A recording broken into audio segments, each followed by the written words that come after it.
L'algorithme secret de Google a fuité et cette vidéo est un récap avec tous les points à savoir sur les informations qui ont fuité pour que vous puissiez les utiliser dans votre stratégie SEO. Je tiens à saluer le travail de Mike King, donc c'est un Américain qui a fait tout un travail de recherche qui est assez précieux et qui a pu contextualiser toutes les informations du document interne de Google qui a fuité, et également à David Shelley qui a lui traduit via DeepL le document qui est en anglais. Et dans la description, je vais vous mettre un lien vers le post de David Shelley pour que vous ayez une version française du rapport de Mike si vous souhaitez le lire plus en détail. Nous, ce qu'on va faire, c'est vraiment un récap. Évidemment que je ne vais pas lire les 60 pages en vidéo, ça risque d'être ennuyant à mourir, mais je vais plutôt vous faire un récap avec un petit peu mon avis à chaud sur ce que je pense de la fuite, etc. et de comment est-ce que vous allez pouvoir l'implémenter sur votre site internet. Donc une vidéo un peu plus pratique, et pour ceux qui veulent plus de théorie ou qui veulent vraiment lire l'information source, je vous mets le lien dans le post de David Shelley. Allez, on y va. Le point probablement le plus important, c'est que Google utilise bel et bien une notion d'autorité de nom de domaine en interne dans son algorithme. Donc Google s'est plusieurs fois exprimé là-dessus, où justement ils disent que nous n'avons pas de calcul d'autorité de domaine, mais apparemment cette mention est bel et bien apparue dans le rapport et j'utiliserai bel et bien une source d'autorité, ou en tout cas un calcul d'autorité pour évaluer les sites internet. Ce calcul d'autorité, on ne sait pas exactement comment est-ce qu'il est calculé. On a des indicateurs comme par exemple le DA de Moz, on a également l'authority domain de SEMrush. On a pas mal d'outils qui font également ce genre de calcul. Donc d'après cette fuite, il est ultra important de faire des backlinks pour monter son autorité de domaine. Un signal qu'on savait déjà en termes de SEO, mais on n'était pas exactement sûr, où il y avait vraiment une communauté SEO qui disait oui, une autre qui disait non, c'était les clics dans la SERP. Donc apparemment, dans le document, il y a vraiment cette notion de taux de clic. Donc Google va analyser le taux de clic que vous avez dans les SERP, et plus vous allez être cliqué, plus vous allez remonter. Donc pour un petit peu booster son taux de clic, vous pouvez tout simplement retravailler vos métadonnées, donc que ça soit afficher les avis, petite vidéo ici qui va apparaître pour que vous puissiez afficher les avis dans vos SERP, que ce soit également retravailler son titre pour améliorer le CTR, donc avoir un petit peu de copywriting au niveau du titre, et également la métadescription qui est quand même pas mal présente. Donc en soi, chouchoutez vos titres, chouchoutez vos structures de data pour mieux apparaître sur Google et améliorer votre taux de clic. Donc là, vous avez vraiment la partie taux de clic, mais c'est également important d'avoir le taux d'engagement utilisateur. Donc la personne, elle clique sur votre lien, ok, mais elle doit rester dans votre page, elle doit naviguer un petit peu sur votre site, elle ne doit pas partir directement. Donc il faut vraiment éviter un peu les taux de rebond. Et quand vous avez un visiteur qui arrive sur votre site, vous devez le chouchouter pour qu'il y reste le plus longtemps possible. On a enfin la certitude que la sandbox de Google existe. Donc la sandbox, c'est lorsque vous créez un nouveau site internet, vous êtes mis dans un espèce de algorithme spécial, entre guillemets, qui va vous pénaliser et qui fait que les nouveaux sites ont beaucoup de mal à remonter à monter dans Google. Et du coup, vous êtes un peu dans une phase de test, une sandbox, et on a la confirmation que c'est bel et bien le cas. Donc lorsque vous allez acheter un nouveau nom de domaine, que ce soit via du domaine d'achat de nom de domaine expiré ou alors un achat de domaine neuf, et vous allez avoir durant les 6 premiers mois un peu le sandbox de Google et vous allez avoir beaucoup de mal à monter en SEO. Donc ça ne veut pas dire que vos efforts ne servent à rien, ça veut juste dire que vos efforts vont prendre plus de temps pour réellement prendre de l'importance dans la SERP. Donc voilà, si les premiers mois sont difficiles, c'est normal, vous êtes dans la sandbox et il va falloir attendre pour y sortir.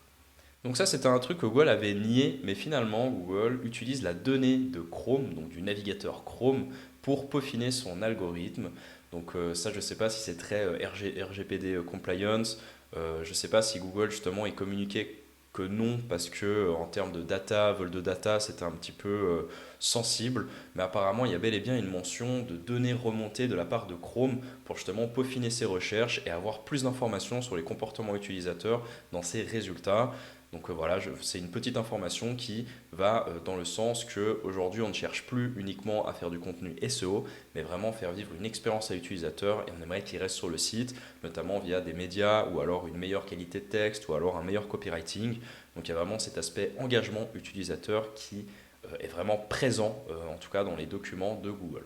Dans le netlinking, lorsqu'on fait du backlinks, il y a une chose qui s'appelle les encres optimisées.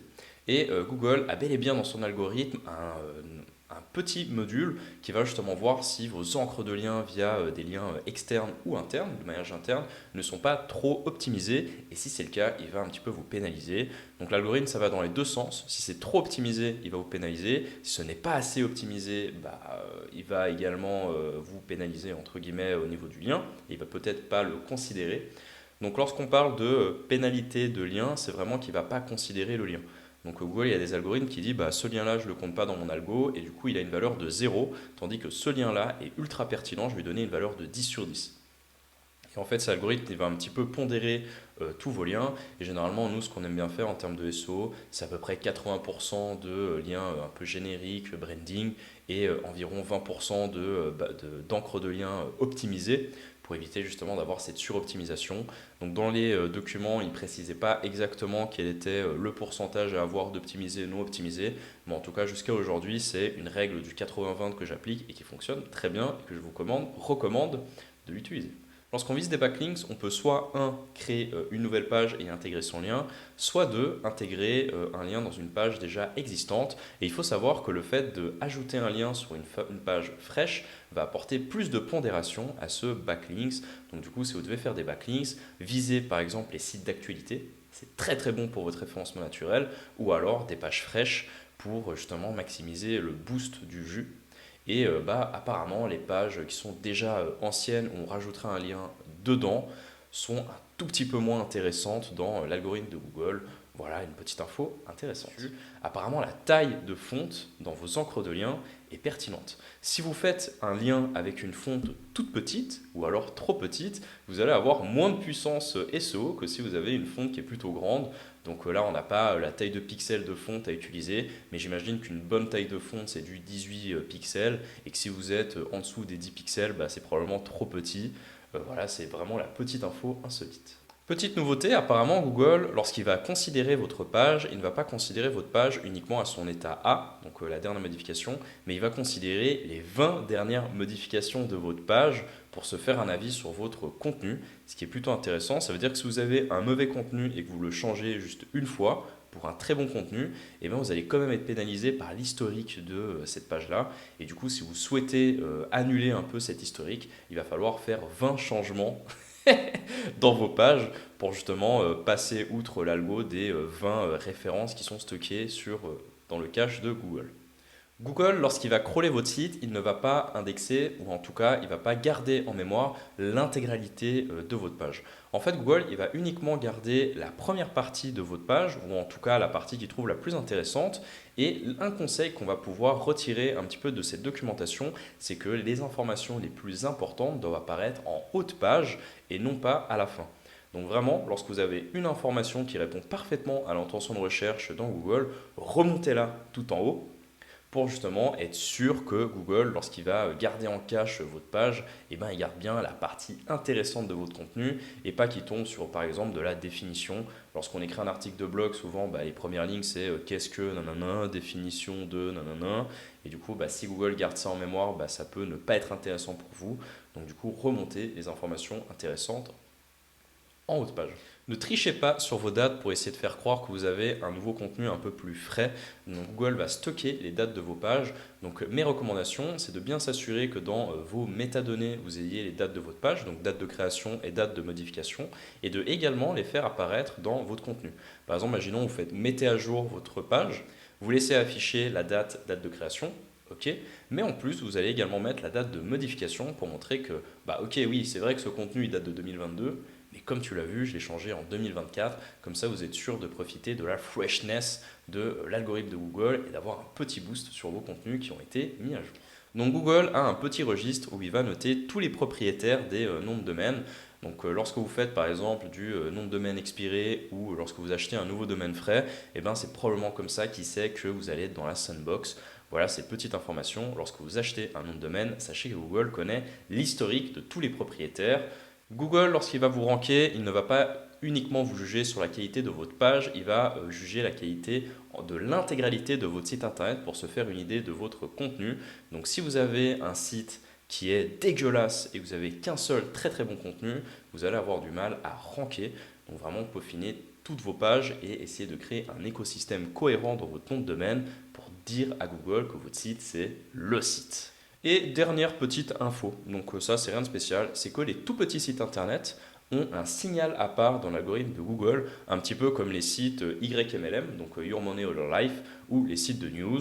Voilà, c'est petite info. On ne sait pas comment Google traite les tout petits sites internet, mais apparemment ils sont traités différemment des gros sites.